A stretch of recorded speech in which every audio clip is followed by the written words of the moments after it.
नमस्कार बंधुरा आजकेर मेनू निरामिष पनीर। एर जोन्नो आमी 400 ग्राम पनीर एने पिस पिस करे केटे नियेछि एकटा छुरिर साहाज्ये। एरपर आमी एकटा मशला करब आदा काजू बादाम पोस्त काँचा लंका टमेटो दिए पेस्ट करा हये गेले आमी पनीरगुलो एक एक करे भेजे तुले नेब। भाजবার समय आमी रिफाइन तेलेर मধ্যে 1 চামচ लवण दिए आमी पनीरगुलोके भेजे तुले नियेछि।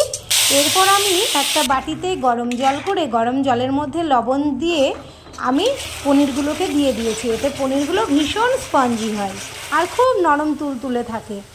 और एबार आमी कड़ाइयेर मধ্যে ओई रिफाइन तेलेर मধ্যেই आमी दिए दिएछि 4টে गोलमरिच দুটো লবঙ্গ দুটো এলাচ থেতো করে এবং দারচিনি সমস্ত উপকরণগুলো একটু ভেজে নিয়ে মশলাটা দিয়ে ভালো করে ভেজে নিয়েছি। তারপরে দিয়ে দিয়েছি কসুরি মেথি। এবার ভাজা হয়ে গেলে আমি দিয়ে দিলাম কসুরি মেথি। দেওয়ার পর আমি দিয়ে দিচ্ছি কাশ্মীরি লঙ্কার গুঁড়ো স্বাদ অনুযায়ী লবণ আর দিয়ে দিচ্ছি চিনি।